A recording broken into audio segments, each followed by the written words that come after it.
Hello, fellow Essentials tutors. I promised that I would upload a video of how I do my summer prep for Essentials. So I've got bacon in the oven that's gonna be done in like 15 minutes. And so I've put myself on a timer.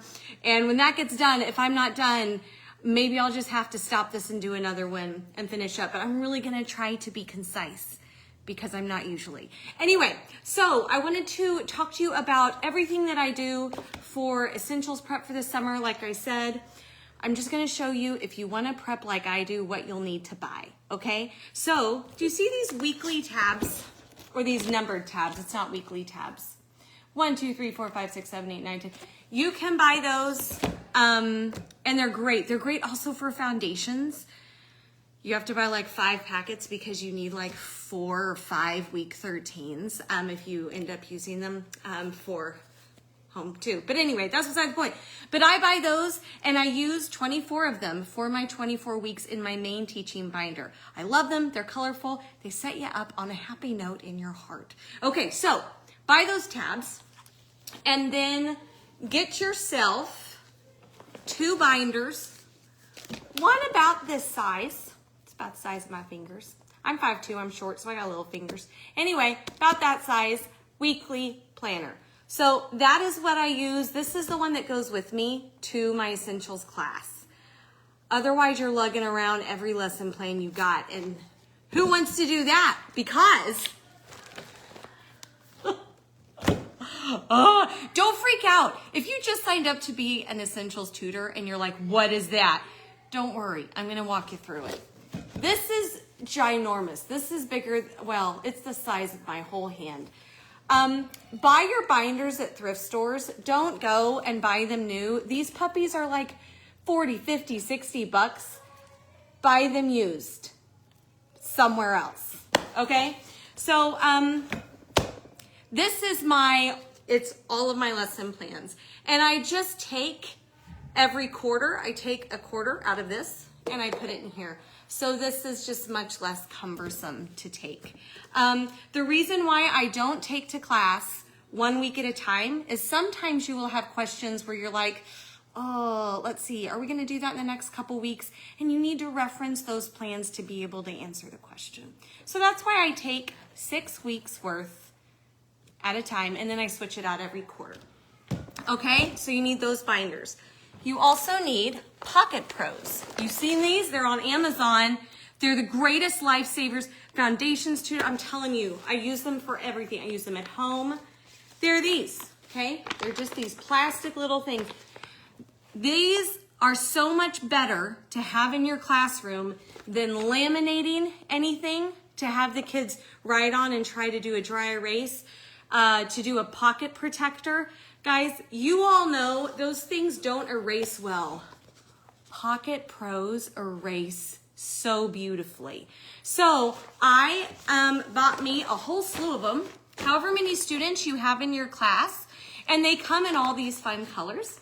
And they also come with their own markers, which I have in these fun little things. Whatever zipper deals you have, I have 3 total that come with me to class. I've got this one. This one comes with all the markers for all of my Pocket Pros for my students. Why do I not put those in here ahead of time so that they just, they have their marker, their eraser? Because students will doodle if you give them a chance to doodle, and they won't be listening to a word you say. So these I will set out ready for them to work, so they're already set out at their spots. And I'll explain to you what's inside here in a minute. But they don't get their markers until it's time to mark stuff up. Trust me. Or don't and learn, okay? We all know, all right? And then this zipper doodad is full of my clips. So let me show you those. And these will come into play in a minute when I show you the posters that I prep, okay? So here they are, all right? So just buy. The worst thing that could happen is you run out. So I just buy, and these are some that just found their way in along the way, these magnets. But you need your clips for the posters if you have a dry erase board in your room that is magnetized. And then in my other zipper bag are all my markers, my pencils, my pens, that sort of thing. Just kind of extra stuff. This is also the markers I use to make my posters, but I just keep them in my bag with me. All right? So 3 bags for your markers, your clips, and your student markers, your Pocket Pros, your binders.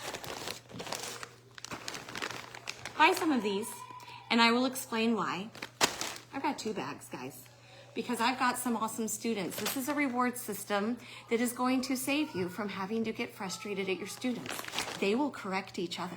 It's glorious. That might need to be in a separate video. Classroom management. Maybe I'll do that if my bacon goes off and I don't have time to finish. Okay, all right, so I'm gonna show you the roller cart that I bring. I'm giving you the whole deal. So if you're not interested in it, just pick what is helpful. You know what I mean? This is a rolling cart. You can't even see me. There I am. Okay, so it rolls. It has this handle that comes out. I got this off of Amazon. There's a quadrillion billion pockets. It's just one of those plasticky hard ones, but it comes with this great canvas overlay here, or whatever you call it. And it has all of these pockets. I have a 3-hole punch. All my trash bags for my classroom go in there. Guys, look at all these pockets. It's so great. My laptop goes in here. Here's my stickers, because sometimes my kids want me to read their papers. These are my little math game things in case we don't do our math relays and we got to stay inside. Here, this is where I live on this side, okay? So I've got my little pencils, markers. This is the ones that I use for my class. Actually, let me show you. A student got me this. Ladies, have you, and men, I mean, you know, be an essentials tutor if you're a dad, that's great. I had a student get me this. Have you guys seen one of these? It just magnetizes to your board. You've got your markers, your eraser, and then I just slip it in there when I'm done. That, I don't know where they got it. I love it so much. It just keeps things nice and tidy. And then over here, even more pockets. There's just so much. I used to carry my, oh, you can't even see, I'm sorry. Just a lot of pockets. And then of course you have the heart of it. This is where all your binders go. Your pocket, basically everything I just showed you. All right? Along with these little pom-poms, by the way, you're gonna need a jar. A big one, maybe a water pitcher. I used one of those plastic CD, you know that the CDs used to come in? The big stack, and it had a plastic big thing. I just turned it over. That was our, we call them a pom-pom jar, because I didn't want it to break, so I used that. All right, the next thing you're gonna need is a few laminated pieces of paper. I do all of my laminating at Mardell's. I always say Menards. And that's not the same place, okay? So Mardell's has a self-laminator that is 500% cheaper than Staples, Office Max, whatever. You actually self-laminate, you can do it. It's cheap enough where you can make a mistake and learn and try again. All right? I had big pieces of paper, and I took it in and I just self-laminated. Okay? This is how many you're gonna need. This is how big mine are. And just estimate, since you're self-laminating, you don't need to know, okay, it needs to be 48 by 50. You don't. You just cut the paper, the laminating stuff is on a big roll, and you just fit the paper in, bring a pair of scissors and all your paper. Anyway, so this is about the size of my posters. Some of them are a little bit bigger, a little smaller, because, you know, they're handmade. So I have 1, 2, 3, 4, 5. I have 5 of these. They're so cheap. Make 7 if you're not sure. And we'll go through those if that needs to be a separate video where I actually like show you. Well, no, because it's summer prep. I might just have to take my bacon out and come right back. Because you can't make it concise. Okay, so those are the things that you need. Those are your essential shopping list as a tutor if you want to do summer prep like I do. So let's go through each thing. When it comes to summer prepping for lesson plans, right? That's the guts of this whole thing. If you are a first-year tutor, we have all heard of Erica Rhodes. If you haven't, comment below, and 5,000 other Essentials tutors will link you to her amazing resources. Erica Rhodes makes the most incredible scripts for Essentials tutors. They are so detailed, it's almost like learning it all over again yourself when you're reading it. I printed every single one of those before I started last year, and last year was my first year. And here's the mistake I made. They are so good and so detailed, but when you don't have time management down yet in your classroom, it is like swimming through, trying to get to the other side of the day, but there's a bunch of spaghetti in the pool. Like, you're just like, where's the end? Where's the end?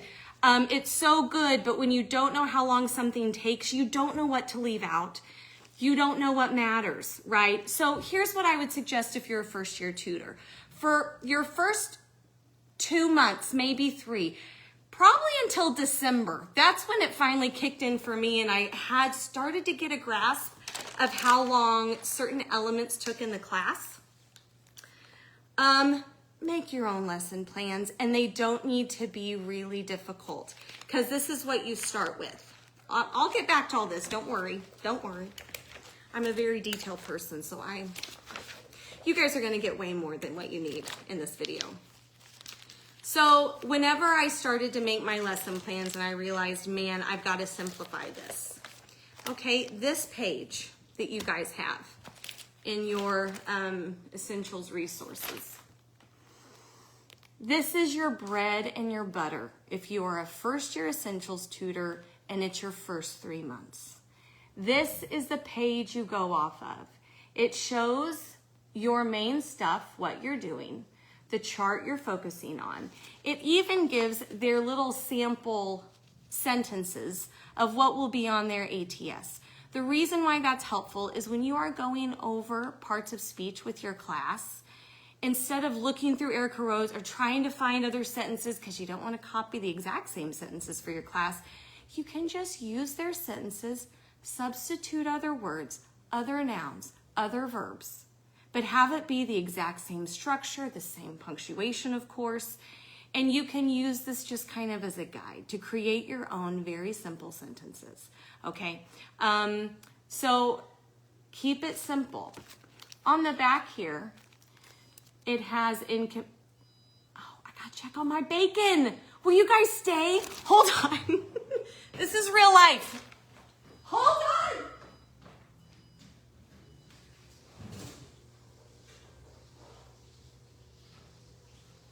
I wish you guys could smell it.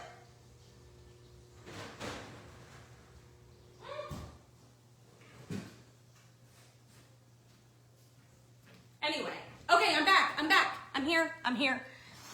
It smells so good. Stay focused, Beth. Okay, here we go. But on the back, first year tutors, this has the most important elements. Look how short it is. That doesn't look short at all. Okay, that's because it's the first, okay, it gets shorter and more concise, but the first 3 weeks, that's funny that I said that using this one. But it is, listen, it is pretty, it doesn't look basic, but it's way more basic than Erica Rhodes, okay? So use these and kind of create your own lesson plans. That's what I did. Oh man. And then here's the beautiful thing. This is where it's gonna get beautiful. Once you get a handle on how long it takes your students to go over EEL and how long it takes them to do IEW and to get the basic elements out to them. And let me just say, little side note, you're gonna feel like, oh my word, I didn't get this done. I wasn't able to cover this. That was way too fast. And you're gonna go to sleep and you'll probably wake up in the middle of the night thinking, oh my word, I don't even know if I'm doing a good job. I hope they learned. Did I do all right? And I just want to tell you, all that is so normal. We all go through it. I went through it severely. But then I got out my Erica Rhodes in December. And once I had a grasp on how long it took, I could take those scripts from Erica Rhodes, and I was reading through it. I'm like, nope, we won't have time for that. We won't have, ooh, that's good. I want to include that. Those are some great sentences. I'm going to include those. And man, you just know at that point. So print Erica Rhodes off if you want. You'll probably want them later in the year. They're awesome. But you need to figure out the pace of your students and your pace. Have a watch with a timer. That needs to be in my supplies. Or something where you can say 15 minutes and let that thing go off in class and you move on to the next thing. It was the only way for me to feel like I am somewhat keeping a handle on all of this and trying to give space for all the elements that I'm supposed to go over. All right? So give yourself some grace. But I made my own lesson plans, okay? And I made it really, honestly, ladies, just based off of this. Do that. Work on that this summer, okay? Look at the sentences for ATS. Write down in your little lesson plans, your little sample sentences. I'm telling you, you'll learn so much about yourself, and it will really help you later on. Okay, so how do I organize my binder? Okay, so let me show you. Oh, hey, listen, I did print. So week 9, is this when I started doing my Erica Rhodes? Oh, yes, it is. Okay, week 9. That's when I realized, hey, I think I can read this and actually know how long this stuff will take. And take what I want and leave what I, don't. But this is what I did with the Erica Rhodes scripts, and you could do this summer as well after you make your own for your first 6 to 9 weeks using those great little sheets from your essentials guide. Print off your Erica Rhodes. Here's week 9. And what I did was I picked 3 highlighters. My green, because it reminded me of a chalkboard, I would highlight the stuff that I want to write on my board. So you'll see that. See, I put just little green dots. Those are the things that when I would show up to class, I would just look for my little green dots or my green highlights, and I just started filling my board with that stuff. And when you do it in order, it's just all written on your board the way that you're going to teach it. And you will have a good feel for your board space by then too. So I use the green for what would go on the board. I would use, sometimes this would change from week to week, but my orange highlighter was, you have to mention this. This is one of those essentials things that's supposed to be covered this week that you get from that gray page that I just showed you. Like, this is a must cover this, must say this. I would oftentimes use like pink or something different if it was a question that I wanted to ask the kids. Erica Rhodes has great questions to get your class engaged. So I would use that, and then my eyes would just go during my class to my highlighted sections. And everything's pre-written on my board that I had marked in green. It's already there. So that's how I did my lesson plan. So if you want to, print these, but don't highlight anything yet because you have no idea what you're gonna value, how time is gonna work. So I would do the first 6 to 9 weeks this summer, okay? And then switch to Erica Rhodes in December, and it's not like you're gonna be like, oh my word, there's so much to do, because you're not typing, it's already here. You're just like, that looks good, that looks good, that looks good. And you're like, Erica Rhodes, hallelujah. Shout out to you, Erica, for saving all of our lives and letting just regular women feel like that they can tackle this. All right, so I wanted to show you that. So that's lesson plans. How I organize it, I have all of my little charts that I put up on my board every class right up here in front. The reason I do that is because when I get there, just practically, I get there, I put this on the counter, I open it up, and I just take this out, pull out my main things that I always set out, and pull them out, and I use my little clips Those clips I showed you to clip them up on my board. Or you can do push pins. We have a board with one of those little push pin things on the side. Sometimes I put them up there. In my opinion, chart A always goes up there because I always say we're gonna go back to home base. No matter what you do, every single week, it relates to chart A. So this was always up there so I could always show the kids, all right, this is where we're at, guys. Look how much we've covered. Just bringing it back home, okay? So home base is always on the board. And this is just the chart, and I laminated it, okay? So that goes in the front. All right, I also have my question and answer confirmation. Sometimes this goes on there. Sometimes it stays in here with me. There's a whole bunch of different options out there. I'm gonna tell you the reason why I love this one, and you can decide for yourself which one that you want to use. I also, whatever you decide to use, make copies of it and give that to your parents, because whatever you're saying in the questions you're doing in class, it's so much easier for the kids if that same question and answer confirmation is happening at home.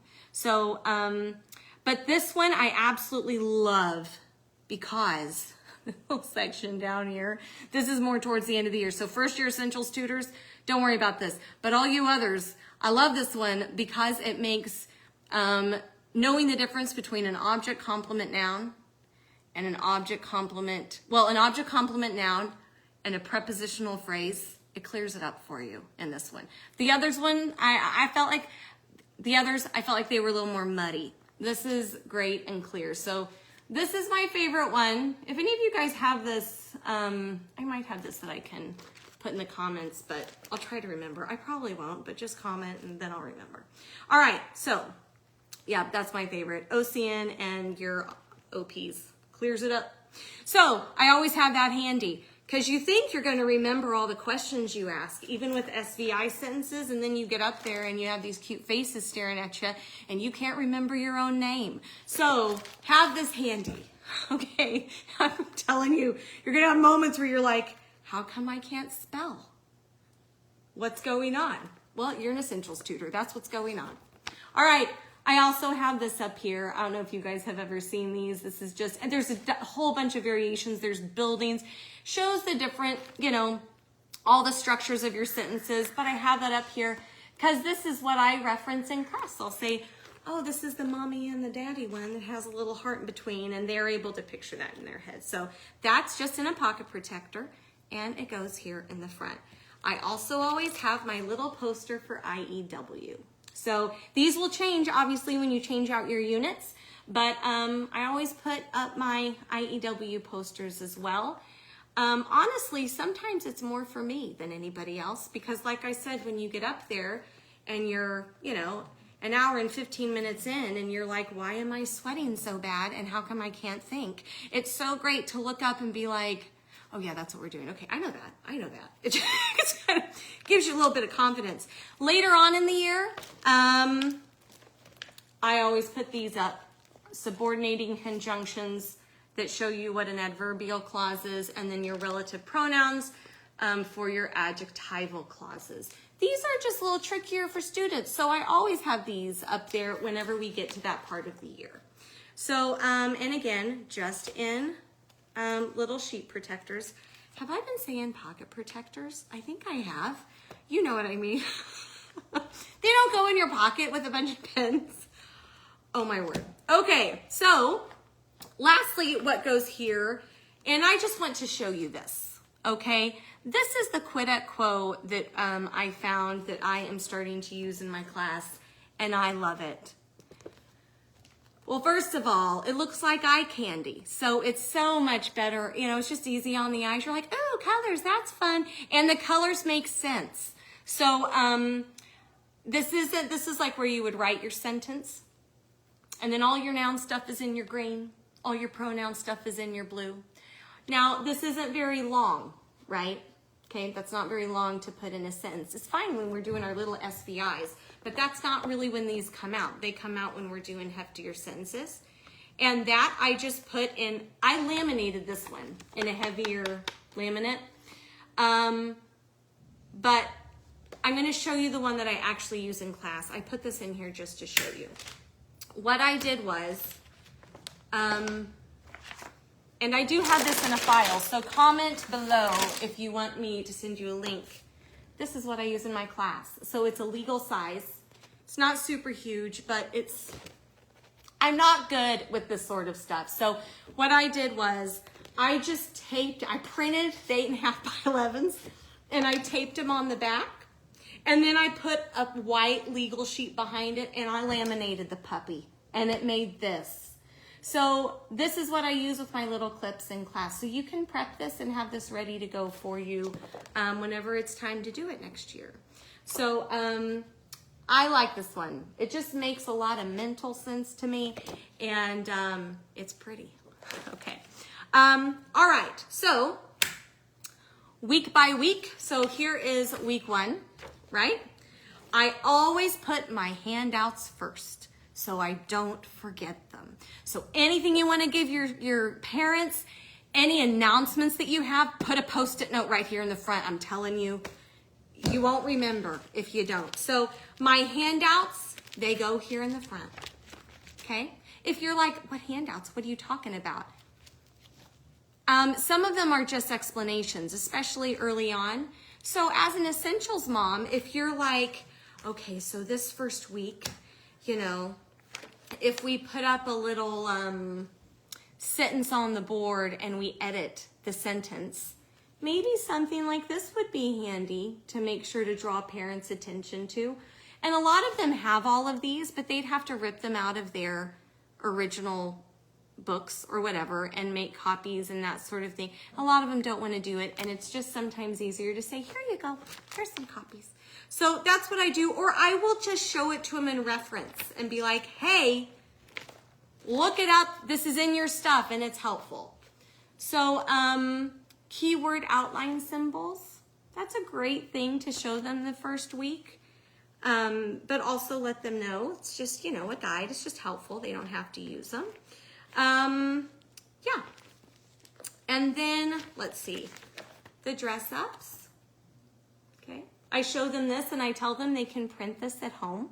You know, I also put this a lot of times on my board as well, on a little clip. Here's something that my parents valued so much, and I really, really encourage you to do this yourself in your own words. I made a little sheet that says things I wish I knew before I started Essentials and was so hard on my firstborn child. I wrote this, and this was probably the one thing. I had actually a table outside where I would leave my handouts. I would show them and be like, there's a table outside for you to pick these up. Here's the reason I did that. Let me tell you, because it takes time to pass out papers. I don't have time to pass out papers, so I would just stack them on a table outside my classroom and tell them, go out, pick it up on your way out the door, so you're not sitting there. It's valuable time. You need every minute you've got. This was taken more than anything else I ever set out. So whatever you learned as a mom, they really like to know it, you know. Let other people learn from your mistakes. It's therapeutic. It's full healing. Anyway, okay. The cupcake thing, I'm sure you guys have seen this. I just show this to parents. I reference this a little bit in the first week. Some tutors reference it a lot. So that's something that I show them. And I have, we have a Google Drive file that anything that you have that's like this on your computer, put it in Google Drive that's like Essentials Parents. And then just make sure everybody has access to that file. That means you don't have to make all the copies if you don't want. You don't have to bring it to school. You just show them yours and say, it's in our shared file. Print it if you want it, okay? That's really great. It takes all the pressure off of you for having to hold everyone's hand through all of this stuff. You know, they're adults. They can do some stuff themselves. All right, so handouts go in the front. When I'm done with that, I've reached my lesson plan, right? My kind of guide, not my lesson plan, but what I use to write my lesson plan from. And that's this right here. Okay? All right. So that's how I do it. And every week is like that. It is handouts, lesson plan, and then at the very back, sometimes I'll put resources, like things that I'm worried, what if I don't remember what that means? And this is a great handout for me to reference if I don't remember. I don't need to show it to families or students. It's just for me. Put it in the back of that week. Or a lot of times, like here's in this orange thing, it's a little game. That's just if we have time. That's a joke. You won't have time. But anything that I got from other tutors that I was like, that's such a great idea. Oh, I want to do it. Great intentions. I put it in the back. Never got there. But it's there, and it makes you feel good that it's there. So any games that you're like, that might be fun, that's a good idea, and that'd work for this week, put it in the back. All right. So that's what I did the summer before. And it's all done for 6 weeks. And then you use your Erica Rhodes, and at that point you're sailing and you're awesome. Here's a little self tip for you. This is going to sound ridiculous, but on your lesson plans, write little notes to yourself, like at the top, that say like, you're doing a great job. You won't regret this, because you'll never know. Like sometimes you're going to get to that week and you'll turn the page and there's your sweet little note you wrote to yourself this past summer. And a lot of times those are what get you through. Okay. My oldest just walked in. He's trying to make me laugh. Stop it. Okay, so listen. Just have to grab something. All right. So Sorry. here's the Pocket Pros. All right, I'm going to show you what I put in this, because this is all stuff that you can prep this summer too. So for each student, however many you have, that's how many Pocket Pros you got. They come with the markers and the erasers, but like I said, those go somewhere else. You'll regret it. I mean, you can give it to them, but they won't listen to you. They can't help it. They can't help themselves. Help them succeed. You know, that's what I say. All right, so I put a copy of this guy in. Now this we won't use for a while. This just happens to be here because this is from the end of this last year. So I don't even have it in any laminated, because you don't need one when it's inside this beautiful thing. I cannot tell. Look, this is all year it was used. Look how clear it is. I mean, it is still in such great shape. All right, so I make copies for each of my students of whatever quid et quo you're going to use, and maybe have them work out in class. I put that in there. Analytical task sheet, a blank one. I have that in there as well. Okay, that's in a pocket protector just because it was anyway, and I'm just too lazy to pull it out, so it just goes in there, double protected. Board slam. This is great to have in there. So it's ready to go. And sometimes I'll put like the board slam this way, if you know you're going to use it. We do this on our rainy days, but when it's nice outside, we do math relays. And so we had beautiful weather last year, so we didn't have to do inside very much. But board slam can go like backwards. That way it's always available for your math. There you go. I don't know why this was in there. Oh, I do know why. Okay, I'll tell you in a minute. Here's another quid et quo option. This is used by so many families. It's great. I felt like it was supposed to be color coordinated, and it's really not color coordinated at all. It just helps separate the lines out for you, but that kind of messed with me a little bit. That's why I am using this one instead. It just visually, it works better for me. The reason why I printed this is because my other essentials, we had 2 essentials classes, and the other tutor used this one, I think. Maybe he didn't. I don't remember. But we received this beautiful poster from our previous essentials tutor. It's huge. It is so big and so great. And so I had this just in case it needed to look the exact same. What I ended up finding was my kids did fine with me showing them something on this and then transposing that onto the brighter one that I gave them. But after a while, I just switched to my smaller to this in my class. They kind of knew what we were doing at that point. But these, if you get these printed, they're not cheap. If you get something big like this, I mean, look how big. They'll probably run in like the $40 range. So if you're like, that's not within my budget, then just, this is fine. Okay. All right. So that is what is in there, in each one. And then they're all ready to go. I put them in my tote, and whatever the plan is for that day. A lot of times I didn't even get them out. We didn't end up doing it. We did it together on the board, but it's there, it's ready. You've got your markers and your erasers all together, ready to go. All right, so that can all be prepped this summer. So love that. I'm not gonna put that back in there because I'm gonna have to take all those out anyway, because we don't really use those. All right, posters. Posters can be prepped and they're so fun, and they're really helpful. All right, so here's the posters that I prepped, ladies and gentlemen. All right, what should I start with? Okay, do a big board slam. All right, here it is. Do it. Again, printed, or not printed, I just wrote on it. And then I laminated it at the self-laminator at Mardell's. And I think this was like $1.16 or something. It's so inexpensive. It's not as thick as what you would get.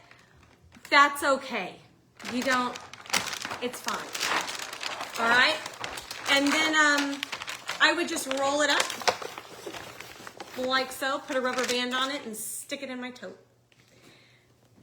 When you roll your tote around, you look like you're an architect, so you look smart.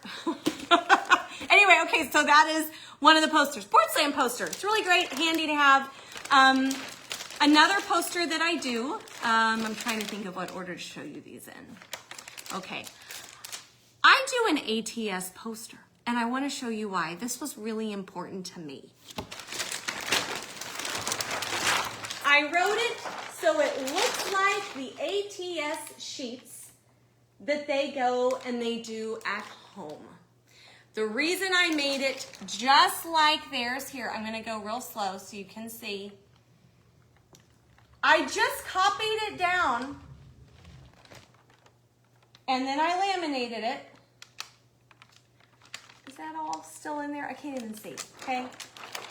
But the reason I did that was because I wanted to model exactly what they're gonna see when they go home. So I would show them the ATS sheet, because a lot of the times they're just not ready to necessarily do it on their own sheet in class. They're not there yet, but they do need to see it like it's gonna be, like it is at home. And you're gonna do example after example, as many as you possibly can in the time that you have. But if you do it on this, then when they get home, it all looks the same. And I just found that very helpful. So it just makes the transition between community day and home a little more seamless for your students and your parents. So make yourself an ATS poster. So I have that. I also did one like this, because you know ATS continues on. Diagram, confirmation, and then modification, confirmation.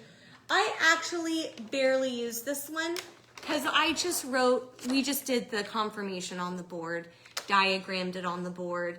So this poster I didn't end up using, to be honest, but you can make one. I just did this, okay, and I would write my sentence here for my students. And then like on this side, I put this on the board with my clips, and then on this side of the board is where we would diagram it together and do all of the other steps. But this one I probably used it the first semester. After that, most of the students really had the ATS worksheets down. They didn't need me to model it as much, okay? It's called scaffolding. It's a glorious educational phrase. You give them everything, you got to try to model it exactly like it is, and then they start to get the hang of it and you can back off a little bit. So, you know, by the time, you know, third quarter rolls around, you don't need that poster anymore. They got it. They know what you're doing. They know what the sheet looks like.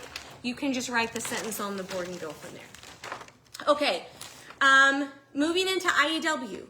I have 2 IEW posters. Oh, I forgot an EEL one that I want to show you. But it was really just what I felt like they needed on those days. But I'll get to that in a second because it's like a little offshoot. Okay, so I made, this was another big deal to me, model it for them. The confirmation checklist that is in their IEW books. I pre-wrote a poster for them, okay? And it just looks like the checklist that they have at the end of their IEW lessons. All right.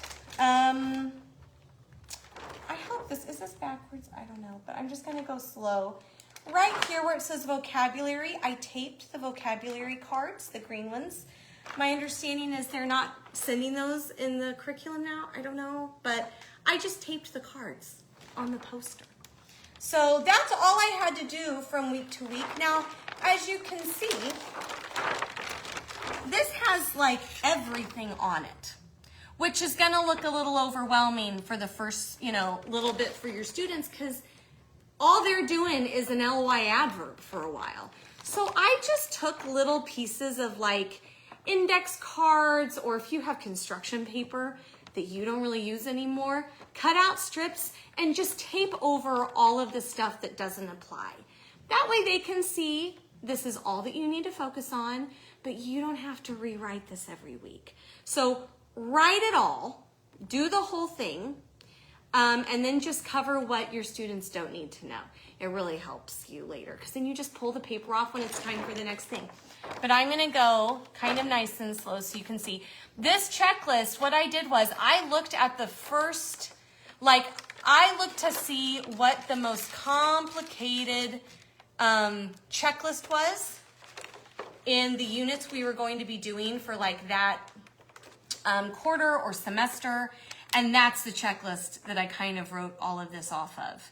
Because then you just, like I said, you take away the stuff that doesn't really apply. So anyway, this is the one. Now, something that you can do, if you're wondering, these things over here, this is how, if you wanted to color code your papers. Oh, it's backwards. Well, that's helpful, isn't it? Sorry. This one, I actually just had printed this thing blank. And then I used permanent marker to make my poster after I laminated it. So that's always an option. You don't have to pre-write your posters. If you're not sure what you'll use them for, just laminate blank ones and then use permanent markers to make them what you want once you kind of figure out what it is you want. Okay? I also had this that I used probably, like I said, the first semester. After that, we didn't need it anymore. My keyword outline. This is helpful because, and it's blank right now, but I would make the Roman numerals and the letters, and I make sure it matched exactly what they had in their book. I want to give a little bit of advice that you may not even care to know.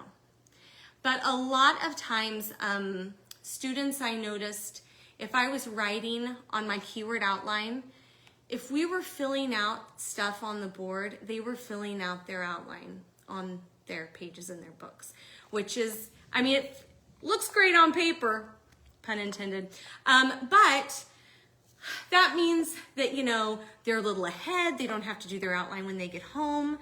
The problem with that is all of their keywords, most of them are other kids' ideas or the things that other kids thought were important, and the words other kids would pick out, and the symbols other kids would think of. And so what I was finding with my students was we would get home, their keyword outline is all done, that's so exciting, but then when it comes to writing their papers, they didn't know what anything meant because they're not the ones that did it. So at the very beginning of the year, I actually told my students, I want you to watch. We're gonna do this together, and I want you to do your keyword outline at home. because it'll save you a lot of frustration. My kids got so frustrated when they realized a keyword outline that is filled out with other people's ideas isn't helpful at all and you have to start all over again. That's really frustrating. So I just told my kids, watch me up here and we're gonna do this together as a class, but I don't want you to do this in your books until you get home. So it's your ideas. And they actually learned so fast, and I didn't hear any frustration that anything took longer doing it that way. But I would highly recommend telling your students to put down the pens and pay attention, all right? So, so keyword outline, that's really great. And I just have the title there because the keyword outline changes, you know, the way that it looks. So I would just use dry erase on those and fill those out week to week, depending on what the outline looked like. But at least you can prep your posters and have them laminated and ready to go. The one that I didn't show you that I wanted to, when you get into verb anatomy, there's no word to describe the feeling you have walking into the class and seeing these poor souls coming in and they have no idea what they're about to face with you. And here's the thing, I love it. I think it's fascinating and interesting, but I know a verb anatomy chart, it just, for a lot of kids, it looks like I just put them in their messy room and told them to clean it up. It's just, I don't even know how to organize this. That's what they're telling themselves in their brain.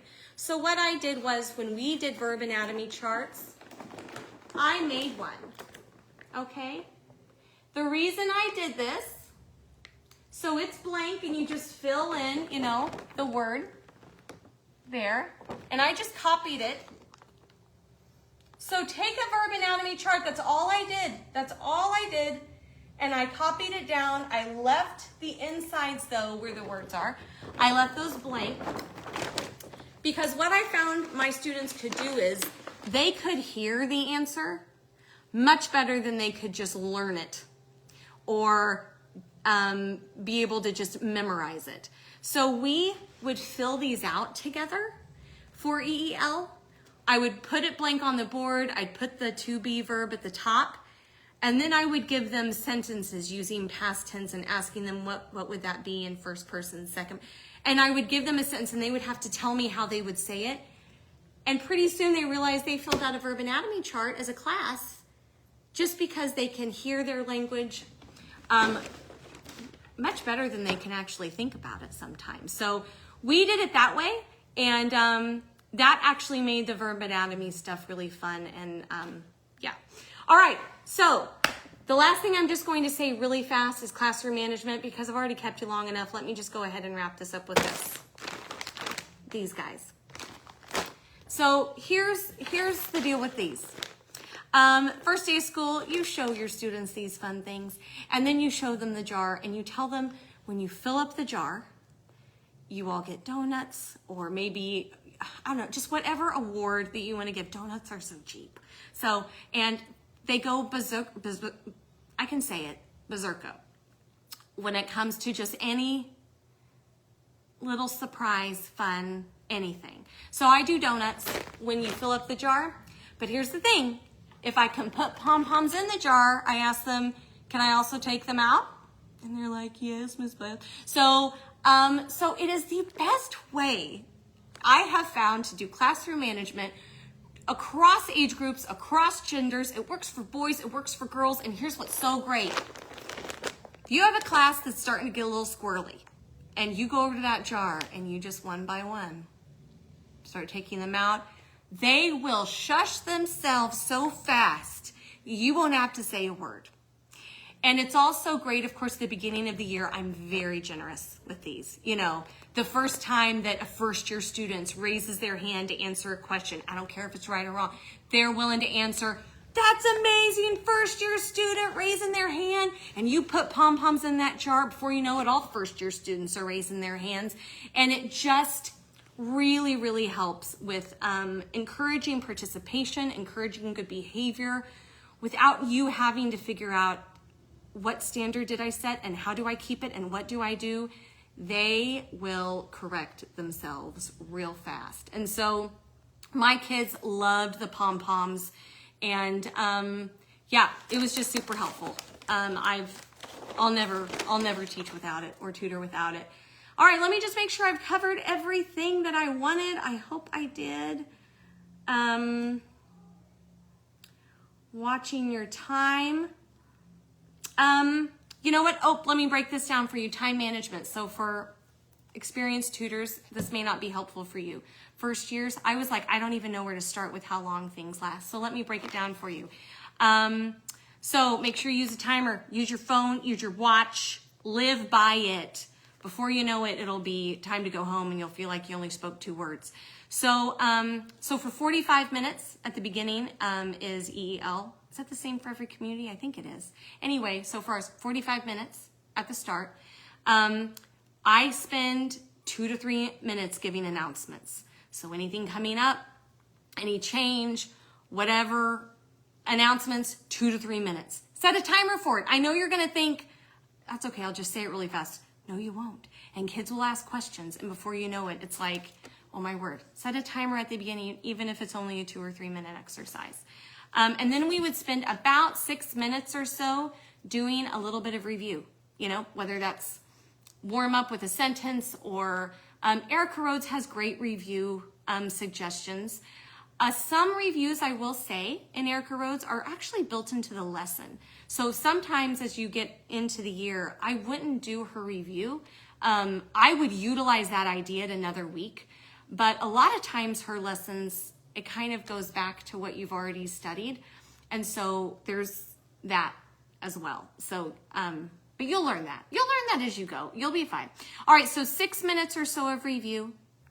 And then I spent 10 to 20 minutes on charts, the new charts or the new part of speech, and 15 to 20 minutes, give or take, on sentences, practicing, okay?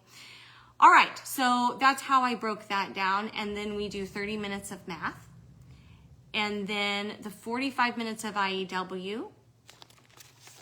I am so glad I looked at this. Oh my word, I hope all you experienced tutors are still watching. This was a lifesaver for us. Nothing gives kids more pride in their writing than to share their writing. Who wants to write something and stick it in a folder and leave it at home?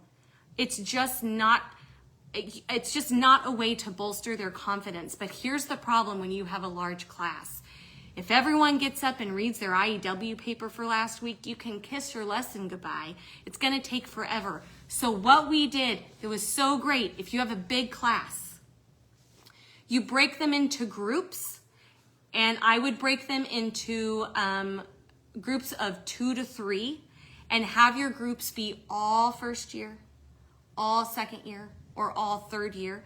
The reason I do that is because this is not monitored by me. They just gather together in their little circles and read each other their papers, okay? They feel like their papers have been listened to by somebody. I make sure to tell the students before they start that I want to hear encouraging words. Of course, pom-poms when I hear encouraging words. I tell them, I want you to be able to tell me what ly adverb you heard so that I know that they're, listening. And I tell them they'll earn pom-poms if they can tell me. Well, they're just so focused on each other because they want the pom-pom, but it creates, an element of respect as the student is reading their work. But I cannot, it's so important. And the reason why I don't mix the first and third years together is whenever you don't have an adult in that circle and you have a first year student listening to a third year paper, that first year student probably isn't going to want to read their paper after that. So I grouped them together in the same year that they're in, so they all feel like they're and it worked beautifully. In 2 to 3 papers worth, the whole class is done, and they all feel like they got listened to. So it was huge for us. So it takes about 10 minutes. It's totally worth it. They're proud of themselves. It makes them feel like there's a reason they're writing. They're bringing it into class, and they get to read it to their peers. So anyway, big one right there. And then we do 20 minutes or so for the lesson, the new dress up that there is. And then 15 minutes or so of application work, through, working through the outline, that sort of thing, applying the new stuff that we've just talked about. This is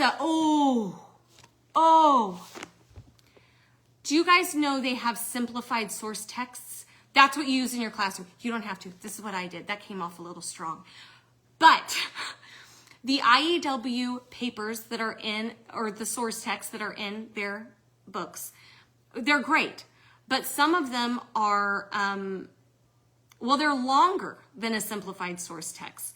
I used the simplified source text in our class because it was shorter. We still got the main point of the story that gave them a little bit of a foundation before they went home. And it allowed us to do it in a shorter amount of time and then start making our outline. So using the simplified source text as the source text in your classroom is huge. And then they go home and they already have a foundation for what the story is, and they read over, there's a few more details in there, and then they can make their own outline from there. But man, those simplified source texts were great. Go ahead and print those off this summer and put them in their week, the week that they belong. That's something that you can prep this summer as well. I told my students if they wanted to bring me copies of their paper, they could. And I cannot tell you all how excited they were to bring me their papers. A lot of them wanted me to sit and read them after class, and I did. And that's what my stickers are for. I would put a sticker on it, and they'd be like, well, I want you to keep it. Some of them, they would want a sticker on the paper that they had, but they had a copy for me. And listen, that doesn't go to waste because it's going to be great this year. I have sample papers from students from last year for every unit we're going to cover. It'll be a different source text, I know, but still, I'm going to set those out on my table outside so that my parents, if they're worried about where their kid is, they can see first year, second year, and third year papers from that unit. Oh my goodness, the students just were tickled pink to bring me a paper. And, you don't grade it or anything. You just read it and tell them that they're amazing, and they're so proud. It's just also a great motivator for them at home, to get it done. All right, pom-poms we've covered. It's awesome. A little bit, one other thing about classroom management. I have all of my children are boys. So I say this, and I feel like I have permission to say it. If you have boys in your class, however you set up your classroom, they need to be in the least distractible spot possible. If you have first year boys, first year essential students that are boys, they need to be in the even more less distracted spot possible. All right? So here's just really quick. If you have some classrooms are in the shape of like a U, they set their tables up like this, and then the teacher stands facing that U shape. The boys should be right here. The problem with putting boys on the side, they are just looking at the other students, and they have to intentionally do this to pay attention. It's not going to happen. Set your students up for success. Okay? Put the boys, if you've got any chairs that are directly facing the tutor, that's where one of your boys goes. Okay? I set my classroom was in kind of a typical classroom setup, 8.5 by 11 tables. That's a small table. No, 8-foot tables, all right, in kind of rows. And my first year boys were right under my nose. And it worked great. We had a wonderful year. But yeah, put your boys, help them out. Help those boys. They want to do good. I would spend about 30 or 45 minutes setting up my class, so get to your classroom about that early. 30 minutes at least, because by the time you get the board done, you're going to want to sit over and read over your lesson. So do that.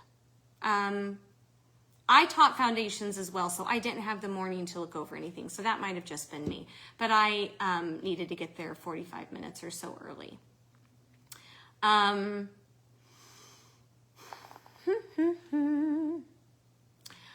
would write on my board our plan. Sometimes that was just a helpful thing for me. Really it was. It would say like EEL, and then I'd put chart A and my little notes, and then it would be math under it, relays, and then IEW, what unit we're doing. Because sometimes the language, the name of the unit, the most simple words that you've been staring at for the past 8 months, they're just gone. So I would put that on the board, and a lot of students like to know what was coming up. All right, that's it. That's how I prep. There it is. Use what you want. If you have any questions, comment. And if any of the other tutors see a question that they know the answer to, I'm not offended if you want to just chime in. I don't know if I'll have time to keep up with all of them. But that's it. That's what I do. I hope it's helpful. And yeah, it's going to be fine. You're going to be fine. Just go in there and know as much of what you're talking about as you can. And be enthusiastic, even if you have to pull it from out of the depths of your spine. Because kids want to listen to something that someone's excited about. So be excited, at least on the outside, every time. But good luck to you, and may God help us all.